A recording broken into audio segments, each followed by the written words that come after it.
it seemed like it meant that the conversations we were having were being taken seriously by the university, that there was time and space for conversations on disability justice.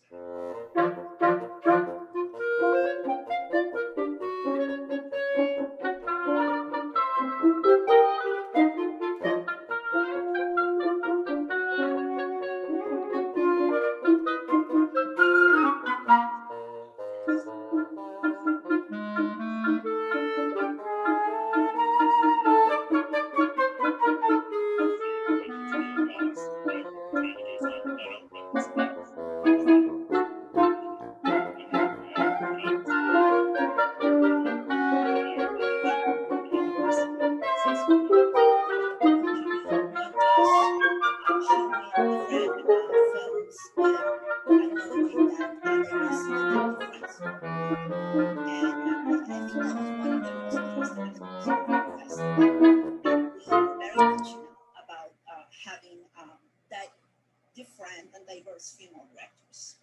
We felt that there was a gap that needed to be filled in our community. There has been wasn't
program in which we're trying to increase the diversity of students who pursue careers, education and careers in the biomedical sciences and research, students from populations that have been underrepresented in the sciences.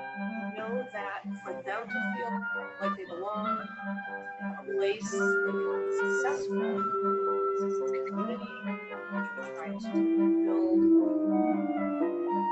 networks, faculty mentors, peer networks, experience with them, and then we also try to facilitate their success. We know we have to go above and beyond typical research experience, working with those students, helping them find their own place in the world of research, biomedical sciences.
Good afternoon. My name is Lori Van Egren.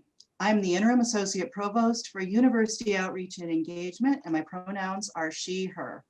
Welcome to the 2021 Michigan State University Outreach and Engagement Awards Ceremony. This is always a celebratory day for us because it's our annual opportunity to recognize outstanding partnerships and meaningful collaborations.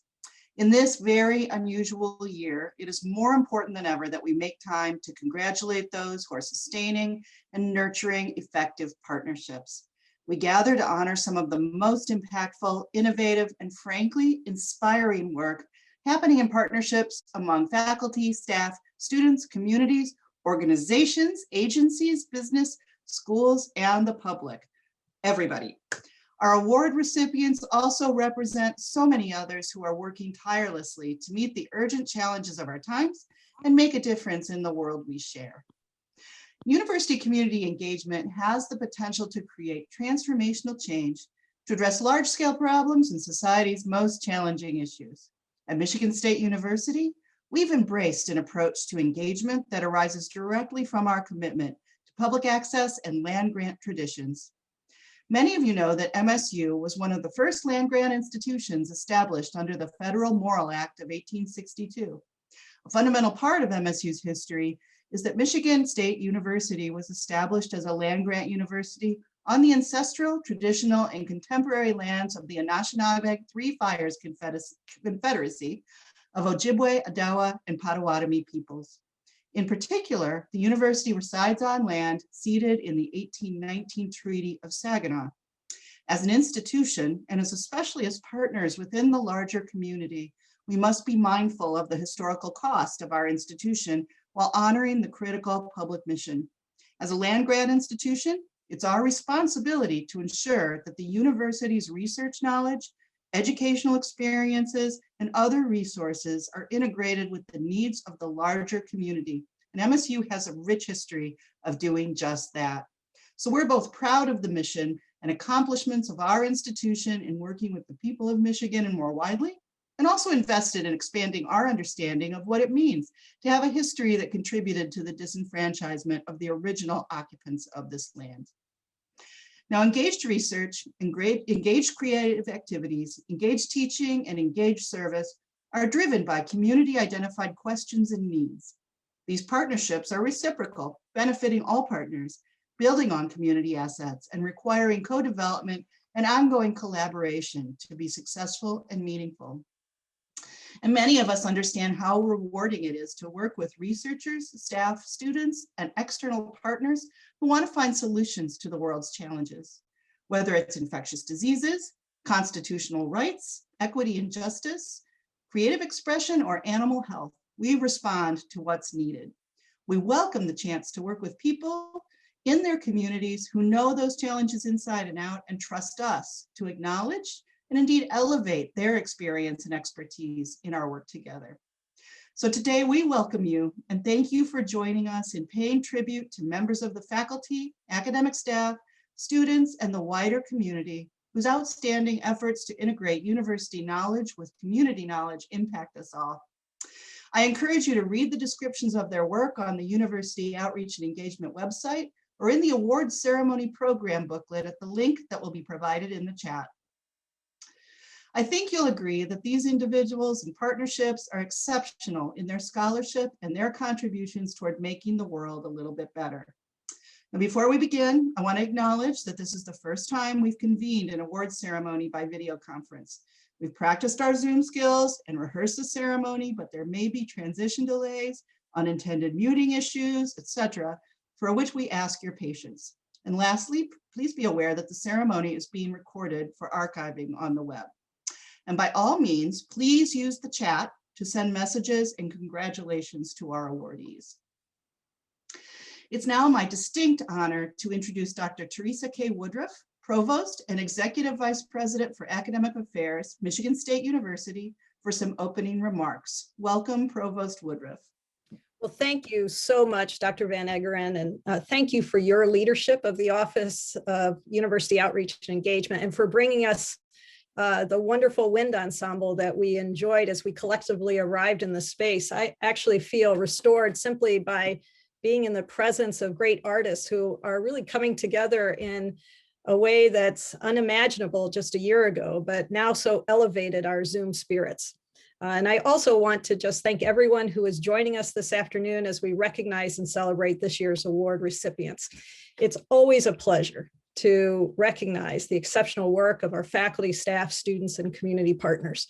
Community outreach and engagement is central to MSU's mission and core values as the nation's first land-grant institution, and is the high call of mission to not just learn, but to also do. And it is in this praxis of knowledge that university continues to be relevant.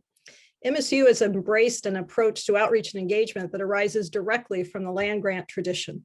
We place a premium on collaboration with and within communities to identify problems from our scholarly work, to learn of problems from the community, and to find solutions that produce knowledge and results for the community members in whose interests we work. This approach engages students and families as agents of change, and the community as knowledge-rich partners. Indeed, MSU-based community engaged scholarship and research have received increasing national and international attention for the multiplier effects that extend well beyond their initial impact. The late US Supreme Court Justice Ruth Bader Ginsburg once said, "If you want to be a true professional, you will do something outside yourself, something to repair tears in your community, something to make life a little better for people less fortunate than you." That's what I think a meaningful life is. One lives not just for oneself, but for one's community, close quote. The students, faculty, staff, and community partner award recipients being honored today are exemplary models of what it means to be a true professional and what constitutes a meaningful life. You're repairing tears in our communities, making life a little better for members of this larger, big, rich community. You are all richly deserving of recognition and praise and the awards that you are receiving today. So on behalf of Michigan State University, I extend our collective thanks and congratulations to each recipient for your exemplary work and commitment to the greater good, especially during a time of this particular great challenge to us all. Thank you all so very much, and congratulations.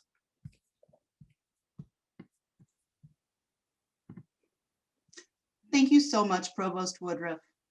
Now, always we are inspired by the optimism, enthusiasm, and energy that comes from students. We begin our awards program today by introducing some remarkable MSU students who have demonstrated tremendous commitment to community engagement.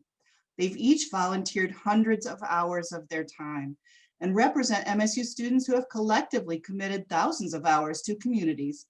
Please welcome Alan R. Shaw, Assistant Vice President for Student Affairs and Services. Thank you, Dr. Van Ageren.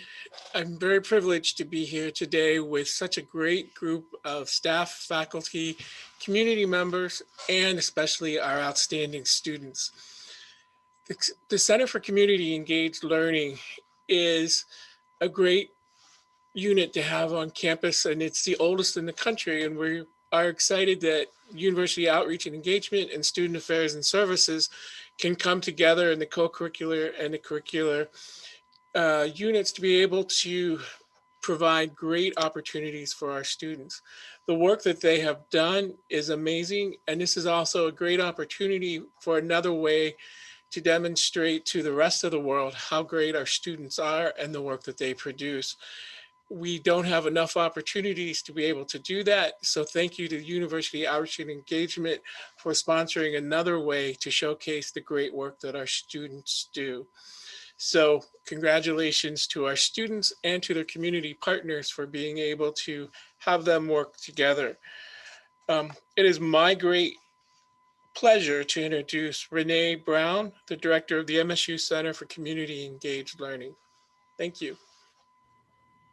Good evening. I'm Renee Brown, the director of the Center for Community Engaged Learning, and I'm so happy to be able to be with you all tonight. This is just a really exciting time whenever we have the opportunity to recognize students. The Spartan Volunteer Service Award is an award that's been on campus since 2016, 2017. We're going into our 4th year, and each year in partnership with the Office of the President, we recognize students who have shown their commitment to service by volunteering at least 100 hours per year within that year. And this year in 2019-2020, there were 82 students that received this award, and they were honored at an event with President Stanley on January 22nd. So as you can imagine, this is a challenging time to be an active and engaged volunteer. So I want to extend to those who are being honored today my heartiest thanks. I know that this has been a challenge, and we're so impressed and so grateful for the service that you've done in your community. And definitely, I hope all that are with us today will join me in sharing my sincere pride in the students that are being recognized today. With that, I'm going to introduce you to Casey Keaton, who is the program manager in the Center for Community Engaged Learning and the person responsible for connecting these students with us tonight. Thank you, Renee. Good late afternoon, everyone. I'm Casey Keaton, like Renee said, a program manager in the Center for Community Engaged Learning. Again, I would like to congratulate all of tonight's recipients, and especially the 6 students that will be recognized tonight. Of the 82 students, as Renee mentioned, who received the Spartan Volunteer Service Award, 6 students volunteered over 350 hours in the 2019-2020 academic year and are being recognized here today. I have the honor to work with students daily with community engagement endeavors, and I'm really excited to recognize the 6 students tonight. So without further ado, the first student I would like to introduce tonight, to recognize tonight, is Mary Farmer from the Lyman Briggs College. The second student I would like to recognize tonight is Anusha Mami Deepaka from Lyman Briggs College as well, in the College of Social Science. The third student I'd like to recognize is Krista Schaefer, College of Human Medicine. The fourth student I'd like to recognize is Erica Shino, College of Natural Science in the Honors College. I don't know, I'll check with them tonight. The fifth student I'd like to recognize tonight is Leanne Tiffany from the College of Communication, Arts and Sciences. And last but certainly not least, the sixth student I would like to recognize is Michelle Zorn from the College of Natural Science.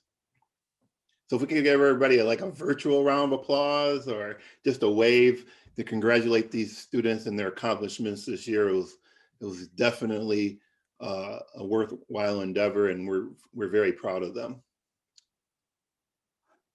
Thank you. Now I'd like to introduce Leanne Tiffany. Leanne had the most hours served this past academic year, and she's going to share some thoughts and reflect on the year of service. And Leanne, take it away. Thank you so much. It is an honor to get to speak with all of you today and represent this incredible group of Spartans. Men and women for and with others. This is one of the 7 core values promoted by the Jesuits, one of the religious orders in Roman Catholicism. Having over 20 years of Catholic education, yes, I know that's a lot. This phrase formed the foundation of my upbringing. Essentially, this core value emphasizes living your life not just for yourself, but for others. The spirit of being people for and with others can also be found at the core of Michigan State University. It's part of what drove me to leave my job at a wildlife nonprofit in Washington, D.C., pack up my entire life into the back of a U-Haul, buckle my bearded dragon Burke into the passenger seat, and set out on a new journey in East Lansing, Michigan. I'm sure all of you have heard that Michigan State University is a pioneer land grant university at least once, am I right? But how much do you really reflect on the importance of the word pioneer? The Agricultural College of the State of Michigan, the original name for MSU, was founded before land grant colleges and universities were formally created. Our university was a prototype for a completely different way of approaching higher education and served as a model for the land-grant institutions that followed. The ethos of land-grant schools is to approach education and research with a connection to the land and peoples that the school is built upon.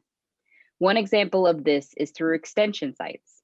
I had the chance to visit one of these research centers in the UP with MSU's Sustainable Michigan Endowed Project before I even attended my first MSU class.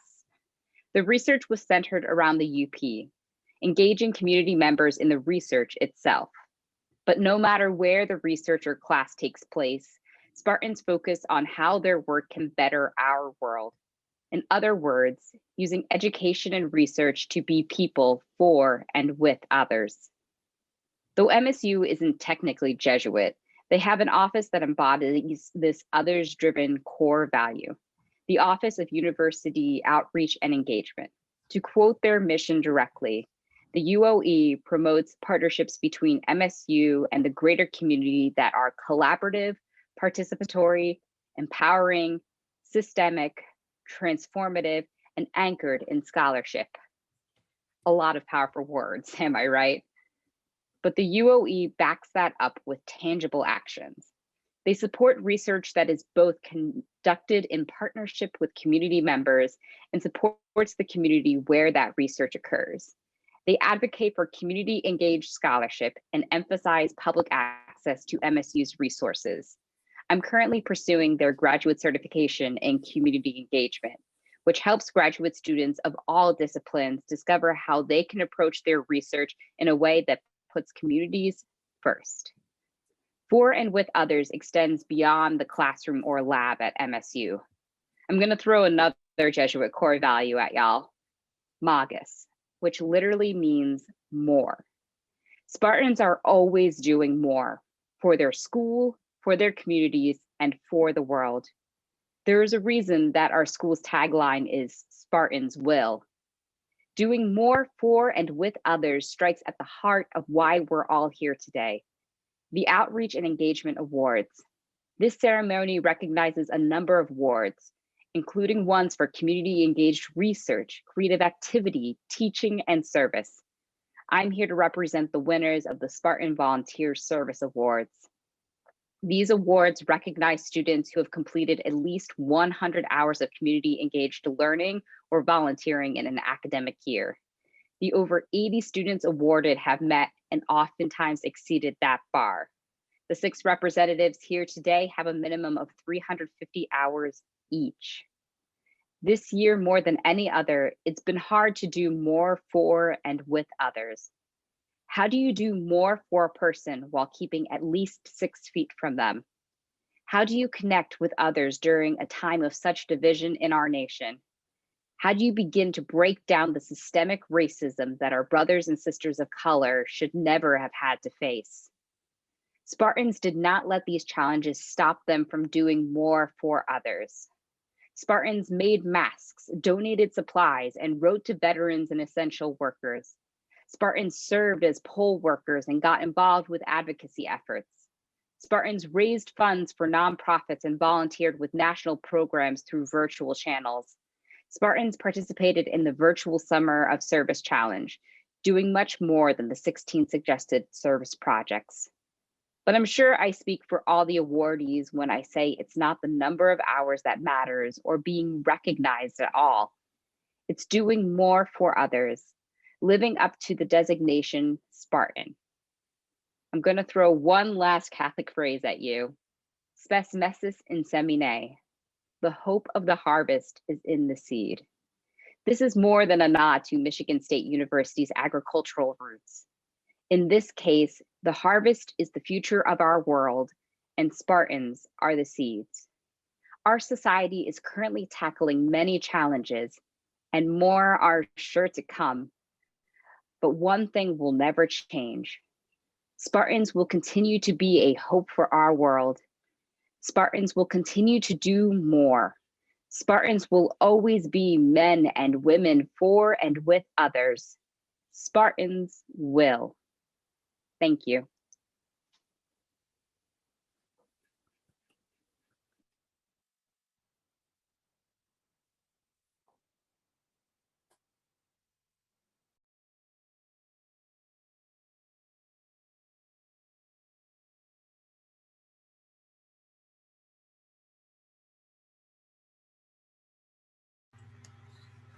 Thank you, Leanne. That was awesome. And now I'm going to turn it back to Dr. Van Egren.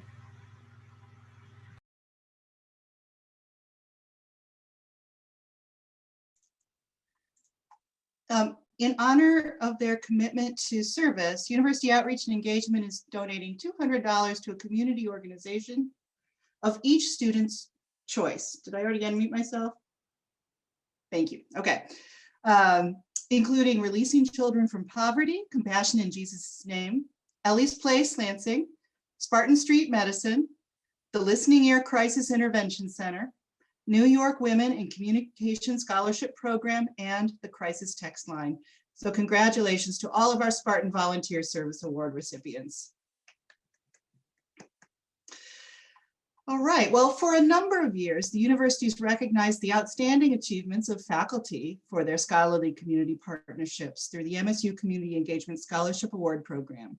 More recently, it's honored undergraduate students for their work with communities through the Spartan Volunteer Service Awards, as we just saw. And I am delighted to say that this year, the Office of the Associate Provost for University Outreach and Engagement and the Graduate School have collaborated to introduce a new recognition program aimed at honoring the work of graduate students who distinguish themselves through scholarly community engagement. It's my pleasure to introduce Thomas D. Jaitzko, Associate Provost for Graduate Education and Dean of the Graduate School, who will present the inaugural Graduate Student Award for Community Engagement Scholarship. Thank you, Lori. Community engaged scholarship and university outreach are foundational to the mission of Michigan State University. The character of the university is deeply shaped by its commitment to working with those outside of the academy to address the concerns of the world around us. For this reason, it's particularly appropriate and gratifying to honor and promote the ways in which so many students contribute to this work during their years of graduate study. The MSU Graduate Student Award for Community Engagement Scholarship will be conferred upon one graduate or graduate professional student each year for outstanding community engaged scholarship. To be eligible for this award, nominees are expected to be master's or doctoral students in one of MSU's 14 advanced degree granting colleges, to conduct community engaged scholarship activities while enrolled in graduate study at MSU, and to collaborate with off-campus community partners in community engaged research, creative activity, teaching, and/or service. Students may be nominated by faculty, administrators, community partners, or peers, and self-nominations are also welcome. The nomination process is rigorous and includes the submission of a basic information form, a current CV, and 10 pages of additional material, including a detailed narrative about the nominee's community engaged project or activity, a letter of support from a faculty member familiar with the nominee's community engaged scholarship, and additional supporting material illustrating the scope and the impact of the work, and providing evidence of the quality of the nominee's collaboration with community partners. A selection committee of faculty and academic staff review all complete nominations submitted in a timely manner and competitively select each year's recipient. Recipients receive a plaque to memorialize their accomplishment, a $500 stipend, and are formally recognized at the annual Michigan State University Outreach and Engagement Awards ceremony. It's now my distinct pleasure to announce that the recipient of the 2021 Graduate Student Award for Community Engaged Scholarship is M.K. Kitzmiller, a doctoral student in the Department of Psychology in the College of Social Science. She's awarded for her work entitled Juvenile Risk Assessment, Reducing Recidivism and Improving Service Delivery for Justice-Involved Youth in Michigan. Please join me in welcoming M.K. Kitzmiller. Thank you so much for that introduction, Dean Jaitzko, and thank you to the selection committee for recognizing me with this honor. My name is MK, my pronouns are she and her, and I'm a fourth-year doctoral student studying community psychology. My research involves youth and the juvenile justice system, and I'm excited to join you all this afternoon and share a little bit more about some projects I've been working on in collaboration with the juvenile court here in Ingham County.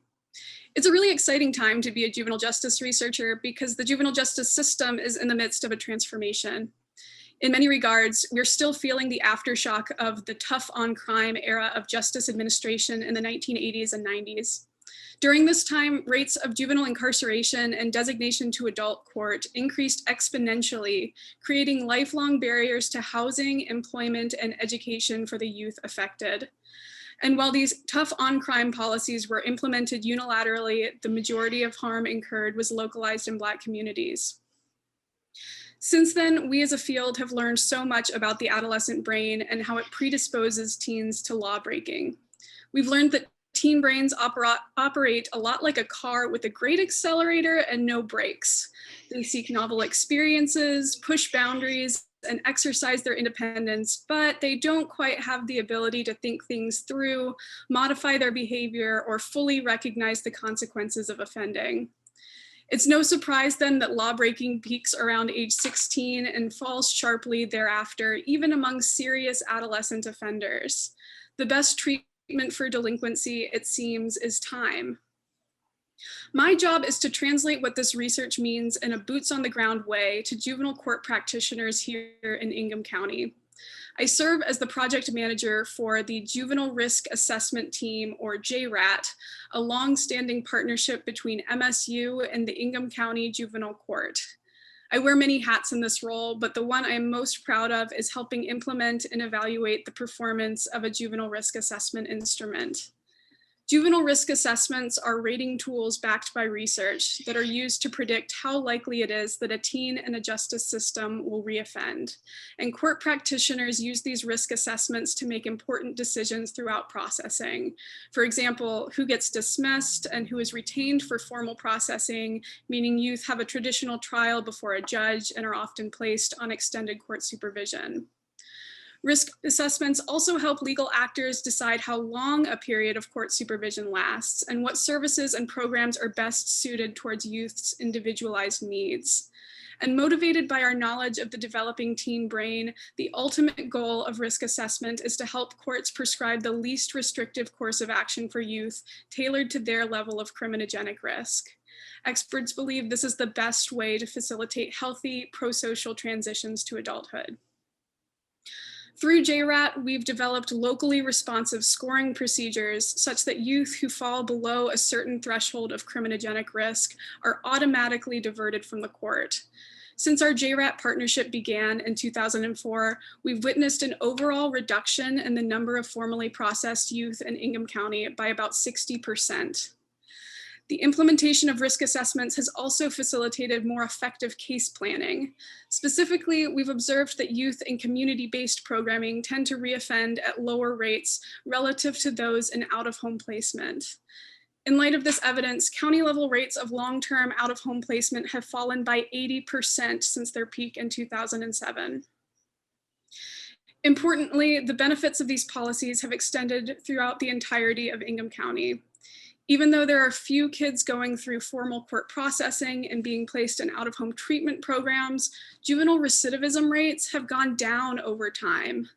In other words, because of more lenient justice system responses, we've witnessed lower rates of continued delinquent involvement and, by association, improved public safety. Moving forward in JRAT, our goals have shifted towards extending our data management and analytic expertise to any county in Michigan in need of this assistance. This is a huge step towards streamlining data centralization and supporting state-level conversations on juvenile justice best practices. I look to the future with great optimism that this change is within our reach, and I hope to be there to support it. Thank you. Thank you, MK. Thank you very much. Please join me in congratulating Ms. Kitzmiller. This was very impressive, I have to admit, especially knowing that the competition for the inaugural Graduate Student Award for Community Engagement Scholarship attracted an extraordinarily field of nominations, and the outstanding contributions of several other nominees were deemed to warrant special recognition. Upon the recommendation of the selection committee, the following students, who will appear on screen, are awarded commendations for excellence in community engagement scholarship, and will each receive a certificate and a stipend of $250. First, Shavana Green, a master's student in the School of Social Work in the College of Social Science. for her work on criminal justice reform, Joint Task Force on Jail and Pretrial Incarceration. Congratulations, Shivana. Next, Will Langford, a doctoral student in the Department of Teacher Education in the College of Education, for his work on Metro Detroit Youth Arts Competition. Congratulations, Will. Thank you so much. I'd like to also extend this award on behalf of the community partners that I worked alongside, including the Mint Artists Guild and the wonderful volunteers, youth, parents, and family who supported the project. And also my partners at the College of Education for supporting my nomination. Thanks so much. Thank you very much. I'm sure they will appreciate that. And lastly, I'd also like to call out Ellie Small and Justine Abedojas, doctoral students in the College of Osteopathic Medicine, for their work called Detroit Street Care. Congratulations. So descriptions of each of these graduate students' community engaged scholarship are included in the award ceremony program, as well as on the University Outreach and Engagement website. I really encourage you to take a look at it. It's fascinating work. It's very high quality. We're very proud and very excited about this being associated with Michigan State University. So please join me in congratulating all of the students recognized again today. Thank you. Thank you, Thomas. What an inspiring group of emerging scholars and professionals. This was a very exciting award to begin, and thank you to the Graduate School for partnering on it. I think we can all expect much from these students, as well as the others that are working in community engagement in the years to come. The MSU Distinguished Partnership Awards recognize highly engaged and scholarly community-based research, creative activity, teaching, and service collaborations, which positively impact both the community and scholarship. Recipients are selected annually as the best in each of these categories from among all nominees for the Michigan State University Community Engagement Scholarship Award, for which they're also named as finalists. I'd now like to introduce Francisco Villarreal, Faculty Grievance Official and Professor, College of Social Science, who will present the first of our Distinguished Partnership Awards. Thank you, Lori. The Distinguished Partnership Award for Community Engaged Scholarship, Community Engaged Service recognizes a university community partnership for significant, contextually responsive, scholarly, and impactful collaborations in the utilization of scholarly expertise to address specific issues, ad hoc or long-term, identified by individuals, organizations, agencies, industries, or communities. Community engaged service may include, but is not limited to, such activities as technical assistance, consulting, policy analysis, expert testimony, legal or professional practice-based advice, diagnostic and clinical services, human and animal patient care, service on advisory boards, and disciplinary-related service to community organizations. For its far-reaching impacts on national jurisprudence, state policy reform, and the ability of defendants and death row prisoners to challenge the influence of race in the prosecution of their cases, I am honored to present the 2021 Distinguished Partnership Award for Community Engaged Service to Racial Justice and the Administration of the Death Penalty. Accepting the award is Catherine M. Grasso of the College of Law, Barbara O'Brien from the College of Law, and their partner, Gretchen Engel from the Death Penalty Litigation Project.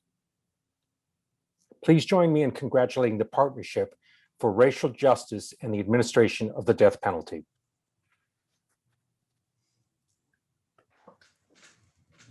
Thank you. Thank you for your kind introduction. We are honored to receive the 2021 Distinguished Partnership Award for Community Engaged Service with our long-term partner and dear friends at the Center for Death Penalty Litigation.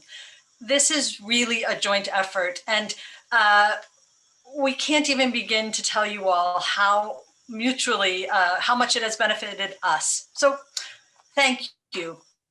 March 2009, our mentor called us to invite us to take part in a new research project about the influence of race and capital punishment. A research project, they said, that might not even get going. Don't worry, it won't take over your lives. So when I say they called, I thought I should point out to you, they called literally on the phone, like on the desk phone at my office. And they were literally on the phone, like on a conference line that was kind of hard to set back in the olden days. They had been contacted by Ken Rose at the Center for Death Penalty Litigation, and who had asked if they might know someone who would undertake this work, who had the ability and the training to do this work. We were so very junior. We were pre-tenure. We were in our second or third years in the academy. We had no idea if we even could do this work. But also we knew that we probably should check in with the college before we jumped with both feet. So we went and asked for a meeting with our dean to ask for support before committing to the work. When I say we asked for support, we didn't ask for course relief. We didn't ask for money. We just asked for patience, because empirical research doesn't result in papers, right? It results in support, and it results in findings and maybe affidavits sometimes. But it meant that our time and the resources were going to be taxed in the law school. Our dean, Joan Howarth at the time, supported us without hesitation in a way that has continued until today. If Michigan State, both pre and post integration, did not continue to support this work the way they have, we wouldn't be able to do it. That's the simple truth. Back to the story. Due to the extraordinary efforts of the folks at CDPL and all their partners in North Carolina, the North Carolina General Assembly passed the truly extraordinary North Carolina Racial Justice Act in early 2009. This act provided a state law basis on which to bring evidence of race discrimination in capital cases. The United States Supreme Court had all but closed the availability of federal constitutional bases, a basis of any kind, for such claims in the late 1980s. So even though lawyers and people all across the country could see that race matters in capital punishment, there was no way to bring it before the courts. So what wasn't going to happen did happen, and we set off working closely together. The Center for Death Penalty Litigation has been at the forefront of capital defense work and education since, well, for many, many years. And the community of lawyers who work there are considered nationally among the best in the country. And that was our experience of them. They set the bar really high. So in this project, the legal team provided the leadership on the law and the pending cases litigation strategy. CDPL provided a single contact point for dozens of capital defense lawyers across the state, and they organized a litigation strategy. The research team, we explained the research methods and study design, and ultimately analyzed the data. And we worked together really closely to define the scope of the studies, to refine the data collection instruments. We worked together to identify the best way to present the findings to the court. And we also worked together to find the almost $1 million that was necessary to fund the 2 studies that we did. And this was an intense process requiring dozens of calls and in-person meetings. And through that, we forged a relationship of mutual respect and friendship. The best evidence of the success of this collaboration was the successful filing of more than 150 Racial Justice Act claims based on the MSU law studies within a single year as required by the statute. The collaboration did not stop in 2010 with the initial filings or even with the subsequent court hearings on the motions. We continue to work together on capital trials and ongoing appeals, and the research team is updating the data and analyses and providing new affidavits. In fact, in a 2020 North Carolina State Supreme Court decision allowed almost every death sentence prisoner to bring their Racial Justice Act claims back to court. Just one more note before we hand it off to CDPL's Executive Director, Gretchen Engel. Our work together in North Carolina impacts cases and anti-racism efforts beyond the state borders. So for example, it recently provided a model for the California Racial Justice Act, which came into effect just last month and provides remedies for evidence of race discrimination at all levels of the criminal justice system. And it's been just so great to see our friends from North Carolina who are working on the California RJA implementation. And so now I hand it over to my good friend and colleague, Gretchen Engel. Well, thank you all so much. We're very thrilled to have this nice plaque and get this award. And it's great I spent my some formative years, first, second, and third grade up at the Jordan River National Fish Hatchery, a little north of you near Mansalona, Michigan. And so it's always wonderful to have some Midwestern props. The work that Catherine and Barb did was extraordinary, and they were able to provide what we knew intuitively and what we knew by anecdote. They provided a solid basis of evidence showing the pervasive race discrimination in jury selection and in the selection of which cases are chosen for the death penalty. And it was the compelling testimony that I think really brought the court around, as Barb mentioned, in opening the courthouse door to nearly everyone on death row being able to file a motion, and not least to see 4 of our clients be taken off death row. And as hard as it is, I think sometimes for people who are not immersed in this work, the difference between a death sentence and your life in prison is huge. And these 4 people are going to be able to rebuild connections with their children and parents and grandparents, in part thanks to the wonderful work of Catherine and Barb, who could not have been more responsive, more flexible, more smart, more gently nudging when we were a little off base, always so professional. And just wonderful people to work with. And I really thank Michigan State for supporting them and allowing them to do this work that's been so important to us as an office and to all of our clients. On behalf of University Outreach and Engagement, we want to thank you for your groundbreaking national work. And I ask everybody to join in congratulating the Partnership for Racial Justice in the Administration of the Death Penalty. It is my pleasure now to introduce Stephen D. Hansen, the Associate Provost and Dean for International Studies and Programs, to present the next award. My name is Bert Bargestock. I'm with the Office of Public Engagement and Scholarship, and I'm going to sit in for Dr. Hansen, who was called away and apologizes and wished he had been able to be here.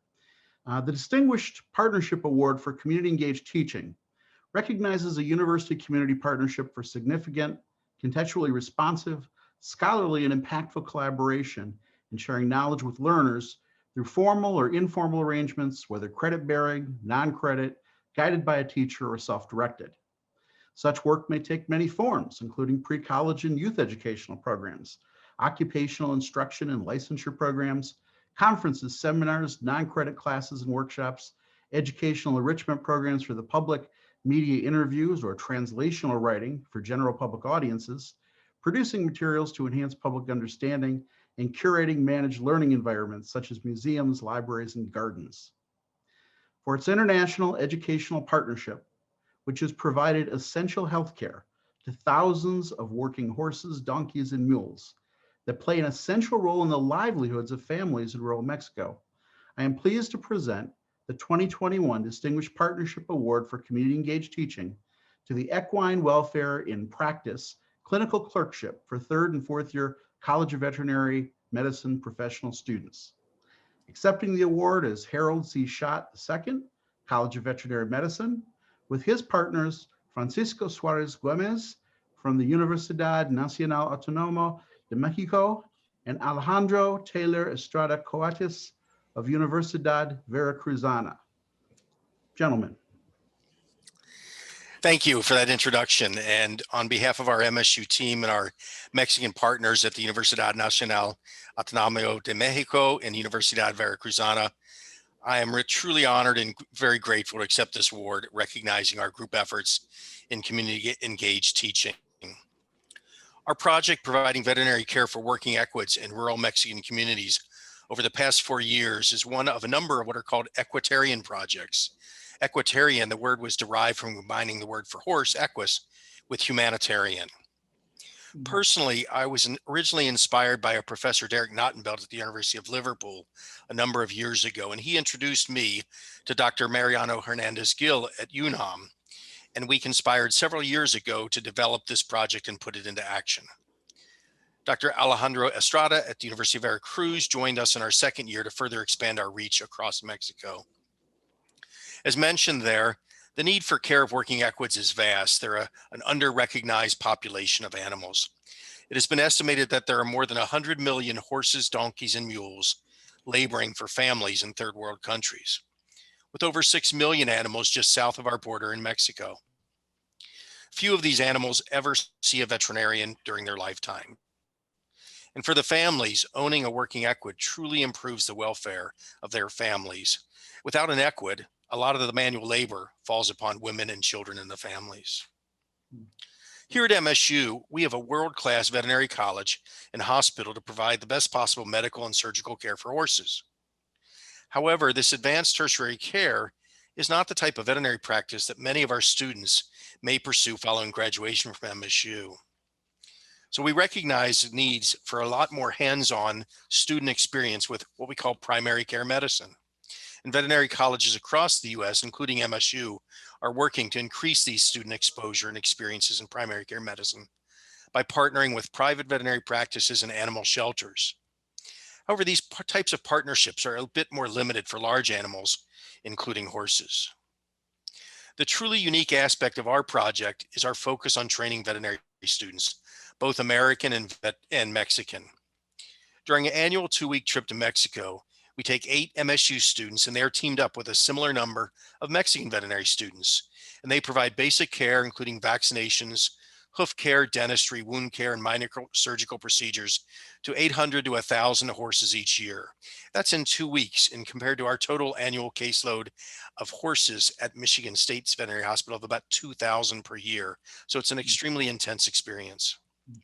The students are supervised by Mexican veterinarians beyond just our team, but they are the primary healthcare providers during this process, and they really learn quickly how to become efficient, to work safely, and problem solve under less than ideal working conditions. At the end of the day, the students, as the rest of our team, are fairly exhausted, but the students seem to find energy to round up some of the local youth in the communities and try to challenge them to a soccer match. And we teach them how to respond with "go white" after we say "go green," extending the Spartan spirit. Many participating students have told me that our Mexico clerkship was the best experience they have had in veterinary school. And I've really taken pride in seeing their abilities and confidence blossom in such a short period of time when we're in the communities. Further, our project's really a truly eye-opening experience for our students.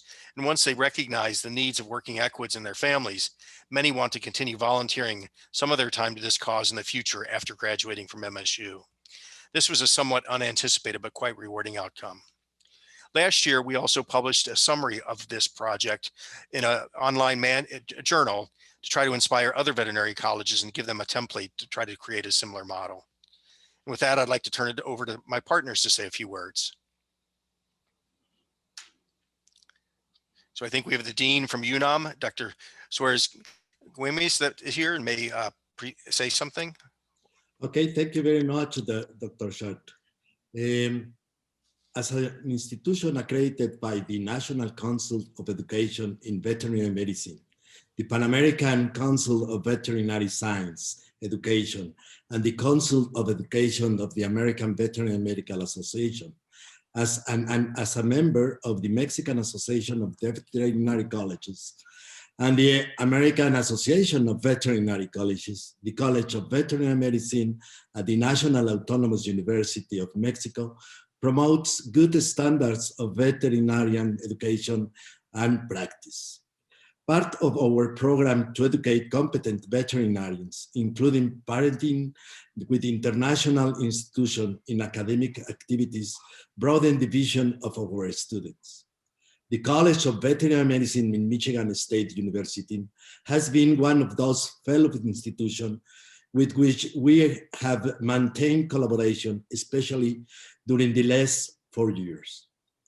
We first met Dr. Harold Schott during the equitarian session of the 55 annual convention at the American Association of Equine Practitioners, where we talk about the feasibility and establishing a community-based academic program. We met with him again during the third equitarian workshop held at the UNAM Center in Tlaxcala, where we formally started our planned project.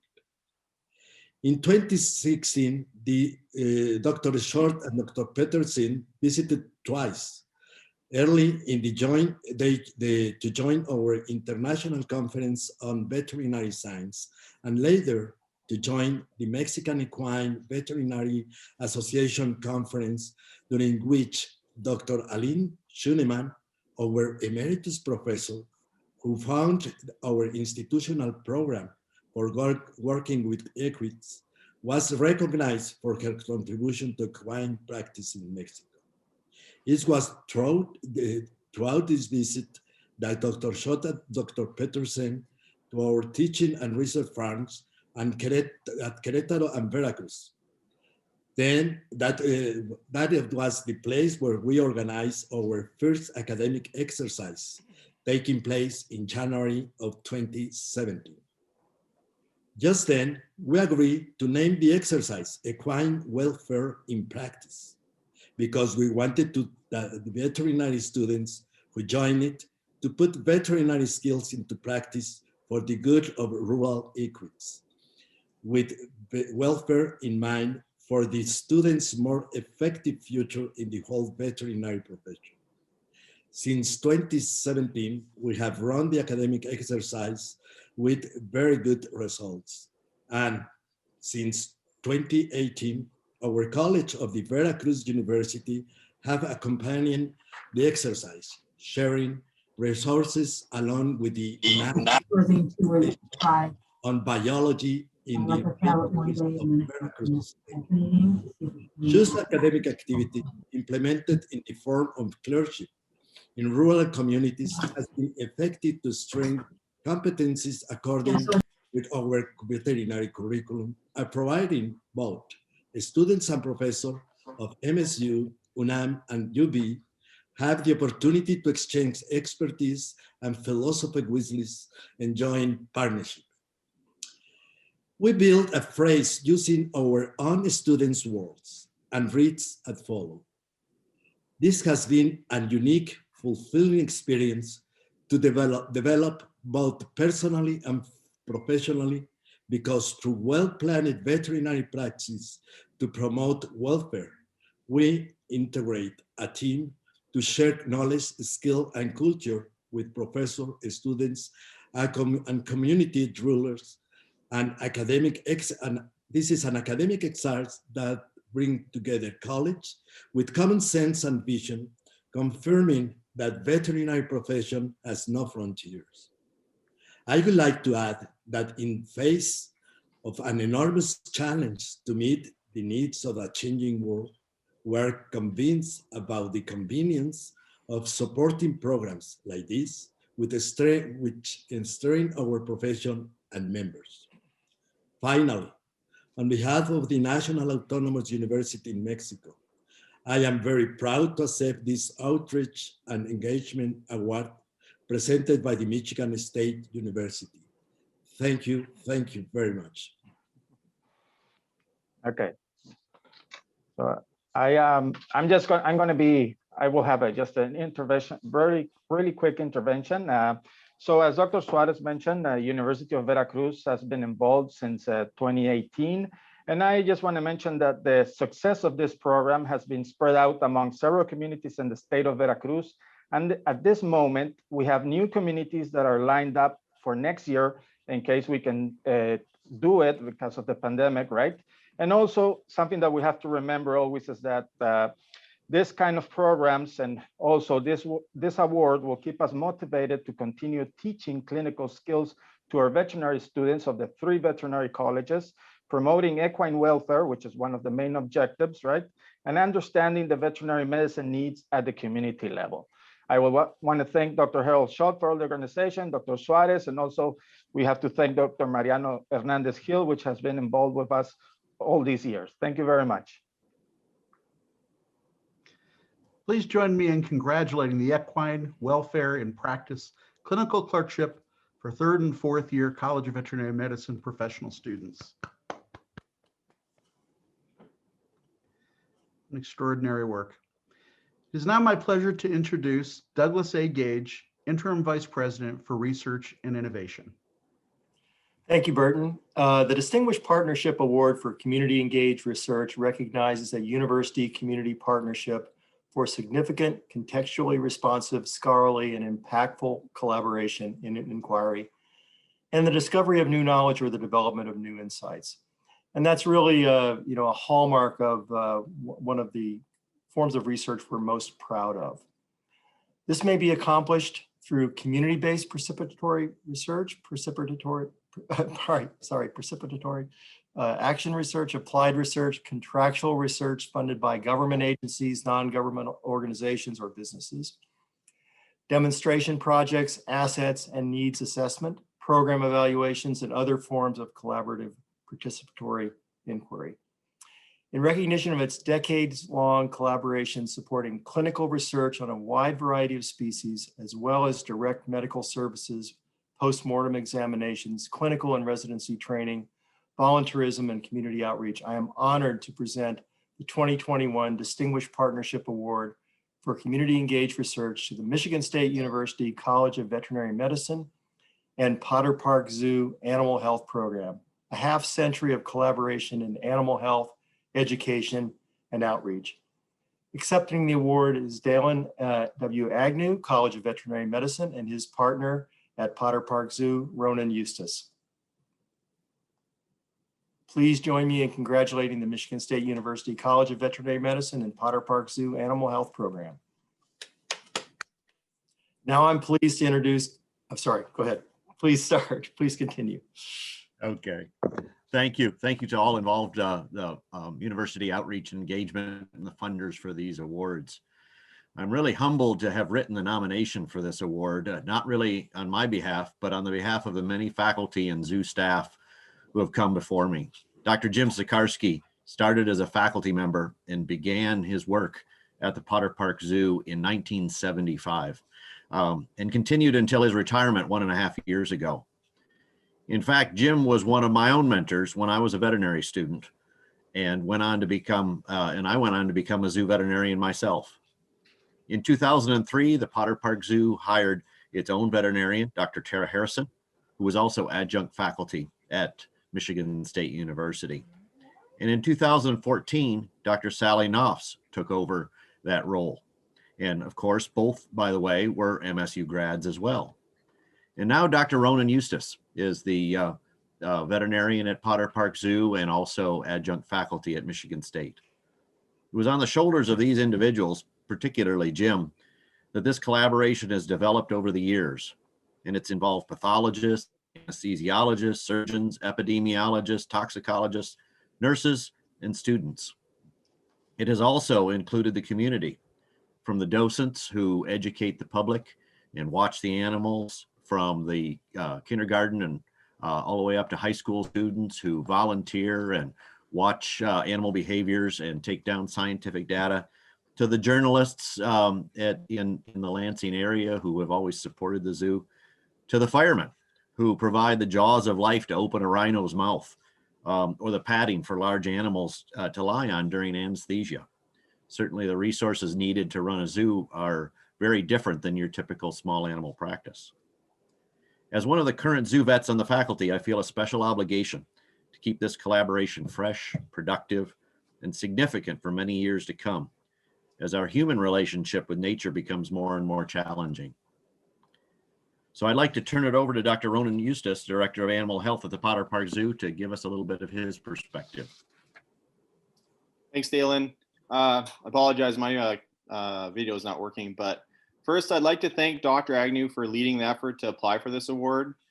Few veterinary schools have had such a long and productive relationship with the nearby zoo. The 50-year partnership between Potter Park Zoo Veterinary Department and the College of Veterinary Medicine is special, and I'm honored that this relationship is being recognized with this award. Countless veterinary students, interns, and residents have worked with the zoo's veterinary department and CVM faculty to provide world-class veterinary care for the animals at the zoo. When students get up close to a rhino or a tiger, it's memorable and transformative. Often the students become advocates for conservation. At the same time, the zoo's animals benefit really greatly. Presented with a complicated case, the zoo veterinary department has collaborated with the CVM's many specialty services to improve the veterinary care provided to the animals at the zoo. As Dr. Agnew described, Dr. Sikarsky was instrumental in creating this relationship, and with his retirement last year, my wife, Dr. Kim Thompson, the current zoo veterinarian at Binder Park Zoo, and I have tried to continue to strengthen and expand this relationship by participating in the summer student research program and by running final year zoo medicine clerkships, something far outside the typical role of adjunct professors. We also are the co-advisors for the MSU Zoo and Wildlife Club, running monthly case rounds with the students. The partnership between the zoo and the school has given thousands of MSU CVM students the opportunity to learn about zoo medicine and its role in the conservation of endangered species. Each interaction with the students is an opportunity to discuss larger One Health issues, such as the role of biodiversity in protecting human health and the interdependence of human, animal, and ecosystem health.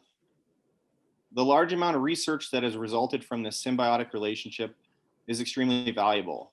Clinical cases at the zoo are rarely mundane and most are novel, providing ample research opportunities.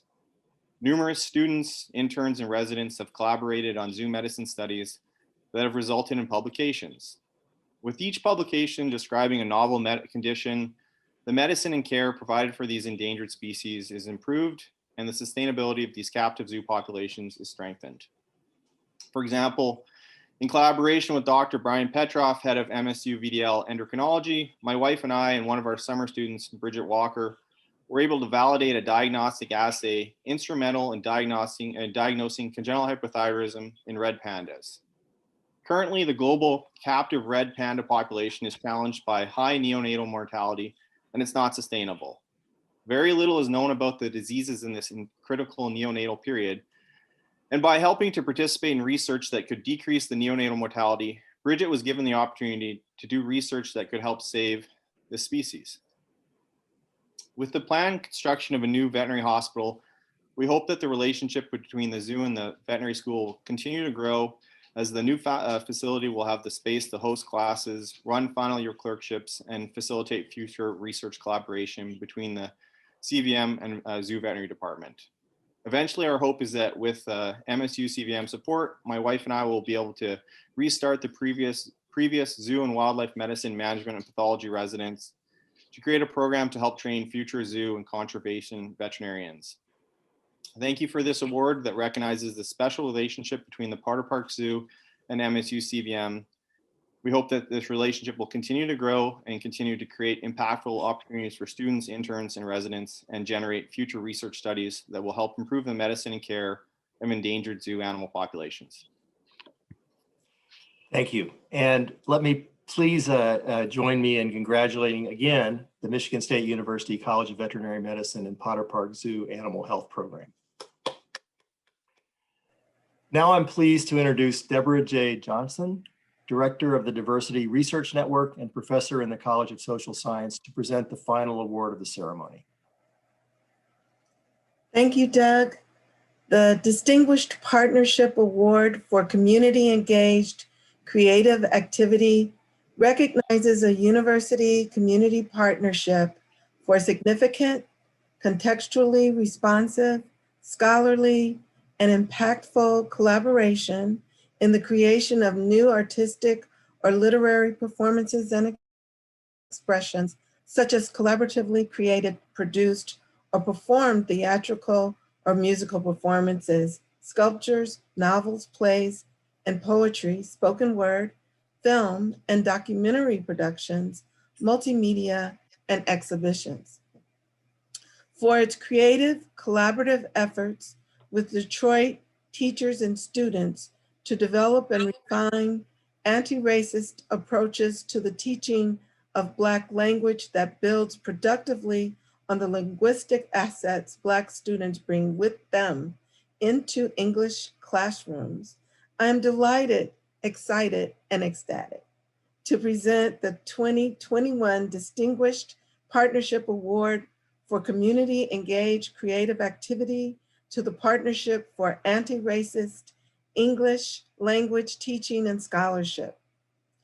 Accepting the award is April Baker Bell, College of Arts and Letters, with her partner, Mimi Henderson Hudson of Denby High School.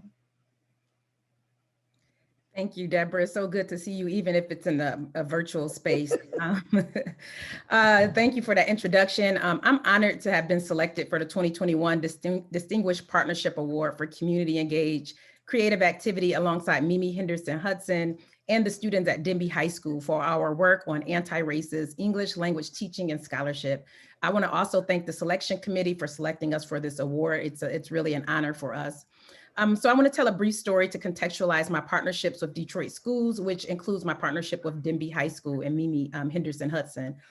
For those who do not know, I'm a native of Detroit. I was born, raised, schooled, and I taught for years as a high school English language arts teacher. I met Mimi Henderson Hudson in 2003 at Detroit Academy of Arts and Sciences, where we taught English language arts on the east side of Detroit. Ms. Henderson Hudson can attest that I was already involved in community-based teaching and learning way back then. I was always interested in creating learning activities connected to the community and for establishing community engaged partnerships between Detroit teachers and students with community leaders, organizers, activists, and local organizations. Once I joined the professorate, I became increasingly interested in establishing a sustained and reciprocal community university partnership and teaching and learning experience between MSU and the Detroit public schools. In particular, I saw the need to create a community engaged teaching and learning experience that involved Detroit teachers and students and MSU faculty and pre-service teachers that centered the teaching and learning of Black language, literacies, and literature in pursuit of racial, linguistic, and educational justice. So for the past 3 years, though this collaboration has been longer than 3 years, but for the past 3 years, I've collaborated with Ms. Henderson Hudson's senior English class at Denby High School on an initiative that we call the THUG Collaborative, which is an acronym for the novel and the film The Hate U Give by Angie Thomas. The collaborative involved developing and refining anti-racist approaches to teaching of Black language, literacies, and literature in partnership with classroom teachers and Black students. So at the beginning of each school year, I meet with Mimi and her incoming ELA students at Denby High School to think through and co-create the learning experience we wish to have throughout the partnership. So for example, during the 2018-2019 academic school year, Mimi and her students were interested in reading Angie Thomas's The Hate U Give because of its focus on anti-Black racism, police brutality, protest, and youth activism, which really reflected the times that we're living in. The teaching and learning experience aspect of the THUG Collaborative involved my English education students at MSU developing pedagogical materials that illustrated how The Hate U Give can be used to discuss the intersections of race, bias, identity, and power. And they presented these materials to Mimi and her students in the form of a teaching demonstration. So what was happening was my students and I were working on thinking about the teaching of The Hate U Give. Meanwhile, Mimi and her students were thinking, they were reading the text together. And then we came together toward the end of this project to collaborate on this teaching demonstration. In turn, what the students at Denby High School provided to my English education pre-service teachers was feedback about their experiences with the pedagogical materials from a student's perspective, which is not often taken into consideration in teaching and learning. And the students offered feedback and ideas about how these English ed pre-service teachers could continue this work in their future classrooms. This focus responds to an urgent need in my field of English education to build on the linguistic assets that Black students bring with them to English language arts classrooms. I'm grateful to MSU for providing me with the space and resources to sustain this partnership, and my gratitude to Mimi Henderson Hudson for her continued advocacy for Black youth in Detroit and her willingness to continue this journey with me, which is not always clear. You know, it's a lot of hustling, but I'm always grateful, you know, for Mimi. So I will turn it over to you, Mimi, and let you Thank you so much. Thank you so much, Dr. Bell. I'm so thankful, first of all, to the Most High for giving me the opportunity to serve my community and to be a teacher for more than 20 years here in the Detroit area, from Ann Arbor teaching in private school all the way to Denby right now. And even though I'm in teaching now in a virtual space, and I would love to continue the work that we've begun, I know that, you know, it's important now to even continue this work, even though my students are not in a literal box classroom, they're on a screen. And I'm also appreciative of this award. I thank you for being recognized because it does feel sometimes like teaching can be a thankless job, but I'm always thankful to be recognized for the hard work that we do. And the opportunity to collaborate with the in-service teachers at Michigan State was a wonderful opportunity for my students. This was a project that extended almost over the whole year, and my students enjoyed it so much because the idea of being able to work and collaborate with teachers that were in service was a special thing for them. And it was also important because they had an opportunity to visit the campus and to go on a tour and to eat there and spend the day. And that means a lot to students in the most economically deprived zip code in our nation. And I'd also like to say that I am so appreciative of this lifelong collaboration I've had with Dr. April Baker Bell, because not only has she been a person who has dedicated herself to coming back and giving back to the community, and that serves to me as she's the window for my students to see that a girl from Detroit and educated in Detroit schools and a person who's right from where they are from has the opportunity to become a professor and to stand in the place in front of lots of other teachers and teach those teachers, and then in turn to bring those students into that space. And that to me is the window. And then she also serves as the mirror because they can look at her and see themselves. And for me, that is priceless. So I am appreciative and thankful for this opportunity, and I look forward to collaborating in any way that we possibly can in the future.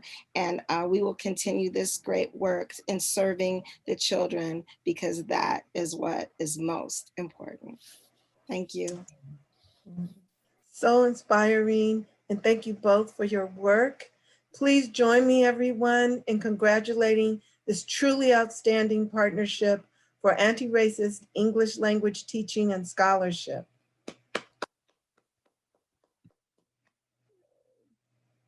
Congratulations. So you can see why this is University Outreach and Engagements, one of our most favorite days of the year with these inspiring collaborations. Please join me in a final round of applause for all these most worthy recipients.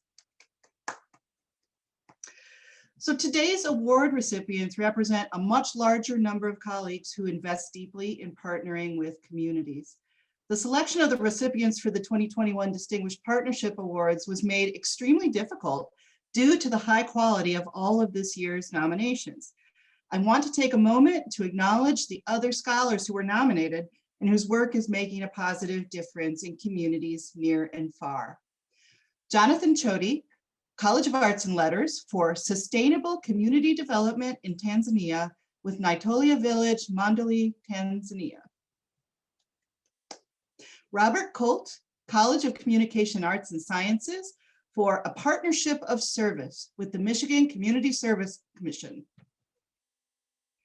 Rajesh Kulkarni, College of Natural Science for Kinawa Middle School Math Circle with Kinawa Middle School, Okemos, Michigan. Joanne Marciano, College of Education for the Youth Voices Project with Edgewood Village Housing Nonprofit, East Lansing, Michigan. Linda Nubani, Holly Maddel, College of Agriculture and Natural Resources, and Harmony Firka Gmazel, MSU Extension for Designing Safe Neighborhoods, co-creating crime prevention policies with communities with the cities of Adrian, Albion, Howell, and Lansing, Michigan. Lucero Radonik, College of Social Science for Documenting the Effects of the Water Crisis on Women in Flint, a community engaged photo voice project with the Healthy Flint Research Coordinating Center, Community Core, Flint, Michigan. Karen Salvador, College of Music for early childhood music with Grow Up Great, with Capital Area Community Services Early Head Start, Early on Ingham County, and the Capital Area District Libraries Downtown Branch, Ingham County, Michigan. Eric Anthony Scorsoni, College of Agriculture and Natural Resources and MSU Extension for the Local Government Finance and Policy Partnership with the City of Flint, Flint, Michigan. And Scott Shopieri, College of Arts and Letters, and Jeremy Van Huff, Eli Broad College of Business for the Enhanced Digital Learning Initiative with Okemos Public Schools, Okemos, Michigan. What a remarkable group of engaged scholars. Give them a round of applause. And you can see the breadth and depth of these projects as well and of our community partners. So we should be very, very proud of our MSU scholars and their community partners. I want to thank each of you for attending the Michigan State University Outreach and Engagement Awards ceremony. Your participation honors our colleagues, their community partners, and our shared efforts to address challenges and improve the quality of life for all. And thank you to the Pure Winds Quintet for the entertainment provided at the start of our program. They're a Lansing-based woodwind quintet composed of Michigan State University graduate students. And lastly, a special thank you to our presenters and the dedicated staff at University Outreach and Engagement who made this ceremony possible. We hope to see you in person next February for the 2022 Michigan State University Outreach and Engagement Awards ceremony. Have a nice evening. Unmute yourselves and feel free to applaud. Yeah, you can hear it.